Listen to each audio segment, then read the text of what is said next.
Assalamualaikum warahmatullahi wabarakatuh. Ketemu lagi dengan mata kuliah fotografi. Kali ini kita akan membahas tentang pengantar lighting studio.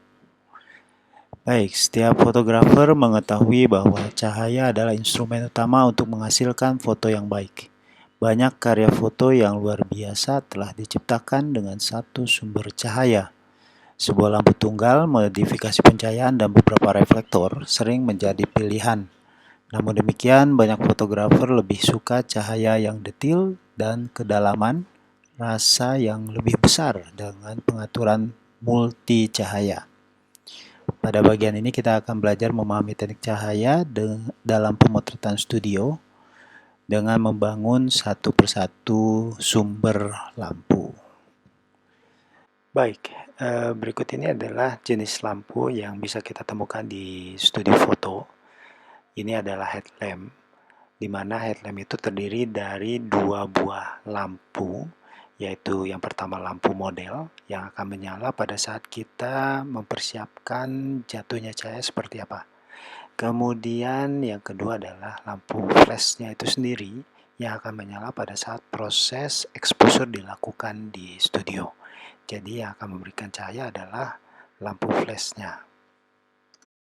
Nah, kalau kita lebih dekat dengan kepala lampu akan terlihat beberapa tombol yang tersedia. Yang pertama adalah ini colokan listrik ya. Kemudian ini tombol powernya untuk menyalakan dan mematikan lampu. Lalu ada tombol model yang memiliki perbedaan kekuatan cahaya. Mau terang atau sedikit redup bisa kita atur di sini. Kemudian ada tombol kekuatan cahaya ya, atau seperti pengukur shutter speed ya. Tapi di sini adalah shutter light. Jadi ada setengah, ada 1/6, ada 1/8 dan seterusnya tergantung dari kekuatan lampu yang kita butuhkan. Kemudian di sini ada beberapa tombol ya yang bisa digunakan. Ada tombol ready itu biasanya untuk mengetes apakah cahaya lampu sudah bisa dinyalakan atau tidak. Kemudian ada sound. Sound ini berfungsi untuk menandakan bahwa ketika kita menggunakan lampu dan lampu itu menyala ya. Lalu ada tombol slave. Nah, tombol slave ini jika kita menggunakan lebih dari satu lampu sehingga kepala lampu yang kita jadikan slave itu bisa menyala seiring dengan menyalanya lampu utamanya. Dan yang terakhir ini adalah tombol sinkron ya. Tombol sinkron di sini digunakan untuk dipasangkan trigger misalnya, atau untuk kabel sinkronisasi ke kamera. Ya, kita sekarang melihat aksesoris lampu studio. Yang pertama adalah standar reflektor. Reflektor ini memiliki sudut pancaran yang lebih sempit, tetapi dirancang untuk memancarkan cahaya terarah dan terkonsentrasi ke depan. Dengan menggunakan reflektor, cahaya akan lebih kuat karena reflektor ini tidak ada penghalang di depan lampu, sehingga highlight yang terjadi dan shadow yang dihasilkan juga akan sangat kuat sekali. Biasanya standar reflektor akan digunakan bersama-sama dengan aksesoris lain untuk lebih mengarahkan jatuhnya cahaya. Seperti contoh dalam foto ini, penggunaan aksesoris standar reflektor ditambah payung, maka cahaya terpusat namun merata. Selanjutnya ada honeycomb grid spot. Alat ini merupakan alat untuk menciptakan efek pencahayaan yang terpusat dengan pinggiran cahaya yang lembut. Nah, alat ini sangat efisien sehingga kekuatan lampu kilat tetap terjaga. Kemudian ada juga aksesoris namanya snoot, yaitu alat yang dirancang untuk dipasangkan pada lampu kilat tanpa reflektor. Efek yang dihasilkan hampir sama dengan honeycomb dan grid spot, hanya sifatnya lebih keras sehingga memberikan gambaran tekstur dengan bayangan yang tajam. Nah, snoot merupakan reflektor bersudut sempit untuk menyatukan sorot cahaya. Pemotretan dengan snoot menghasilkan efek cahaya terpusat dan bayangan tajam seperti yang kita lihat pada gambar berikut. Kemudian bandors, alat ini dipasang pada aksesoris holder.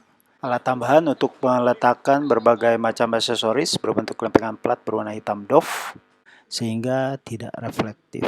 Gunanya untuk memblok cahaya sehingga efek yang diinginkan tercapai. Nah, jika kita menggunakan bandor dengan aksesoris filter warna bisa menghasilkan efek-efek tertentu. Yang paling populer juga dari aksesoris lampu studio adalah softbox. Karena alat ini sangat berguna untuk mengubah karakter pencahayaan menjadi lebih lembut dengan cara menyaring cahaya melalui 2 lembar lapisan kain yang terdapat di dalam box aksesoris lampu. Softbox merupakan sumber cahaya dengan permukaan yang lebar dengan beberapa ukuran yang bisa ditemukan di pasaran. Kemudian aksesoris yang juga banyak digunakan karena harganya juga terjangkau yaitu payung. Payung ada 2 jenis, yaitu jenis yang reflektif. Jadi jenis ini digunakan untuk memantulkan sinar lampu sehingga memberikan cahaya pantulan dengan kekuatan yang maksimum. Penempatannya, bagian dalam dari payung itu diarahkan ke model karena sifatnya yang reflektif tadi. Jenis yang kedua adalah translucent atau tembus. Jenis ini dapat dipakai dengan cara payung diarahkan langsung ke subjek sehingga arah lampu kilat menghadap ke subjek foto. Kekuatan cahayanya mirip dengan softbox, hanya lebih kuat. Aksesoris lain yang juga sering digunakan adalah beauty disc. Cahaya yang dihasilkan lebih keras dari softbox tapi lebih lembut dari payung. Beauty disc ini merupakan sumber cahaya yang sering digunakan untuk fotografi potret atau busana atau make up. Oke, selanjutnya kita lihat bagaimana dasar dari pencahayaan studio. Di dalam pemotretan studio, tata letak lampu itu diberi nama sesuai dengan posisi dan fungsinya. Misalnya lampu utama atau main light adalah lampu yang memiliki karakter cahaya yang lebih kuat dan biasanya diletakkan di bagian terdekat dengan kamera. Sedangkan lampu background adalah lampu yang diarahkan ke arah latar belakang model atau layar background di studio. Seperti skema berikut, kita bisa lihat ada beberapa nama lampu sesuai dengan tata letaknya. Ya. Ada key light atau main light, ada fill light, ada background light, hair light, maupun kicker light. Ya, ini adalah main light atau key light, yaitu sumber cahaya utama yang memiliki cahaya paling kuat dari seluruh rangkaian lampu yang ada. Di mana main light ini akan menciptakan bayangan yang sangat kuat atau shadow, dan highlightnya juga akan terlihat sangat kuat juga. Seperti yang tampak pada contoh foto berikut ini. Yang kedua adalah fill light atau fill in light. Ya, sumber cahaya tambahan dengan softbox, diffuser, atau yang lainnya ya. Atau bisa juga fill light ini tanpa lampu sebenarnya, bisa dengan menggunakan media reflektor. Cahaya ini kurang kuat dan biasanya berfungsi untuk melunakkan bayangan dari yang dihasilkan oleh main light. Jadi cahayanya lebih datar biasanya. Semakin lemah kekuatan cahaya fill-in, maka bayangan pada subjek akan semakin menonjol. Ya, selanjutnya antara main dan fill bisa kita gabungkan untuk menghasilkan cahaya pada objek foto lebih dinamis karena highlight dan shadow-nya itu bisa saling mendukung untuk memunculkan dimensi. Seperti yang terlihat pada contoh gambar. Ya, ini beberapa contoh penggunaan main light dan ketika main dan fill digabungkan. Ya, nama lain dari tata letak lampu yaitu ada background light, di mana posisi lampu ini diarahkan ke background untuk menyinari latar belakang. Kita menggunakan cahaya ini untuk menghilangkan bayangan pada latar belakang dan menciptakan wilayah terang pada latar belakang yang akan membantu Anda untuk memisahkan kepala objek foto dari latar belakang. Seperti contoh berikut, nampak terlihat bahwa dengan penambahan background light, detail dari objek lebih terlihat dan tidak menempel dengan background. Posisi lain lampu yaitu kicker light. Ini adalah posisi lampu diletakkan belakang objek agak ke samping, itu untuk memunculkan aksen sisi dari objek foto atau model. Nah, dengan menerangi objek melalui kicker atau rim light, maka tepi objek itu akan lebih terlihat jelas sehingga menghasilkan dimensi yang lebih baik ya. Berikut contoh penggunaan rim light atau kicker untuk menghasilkan foto edge di objek dengan efek siluet. Ada juga jenis hair light.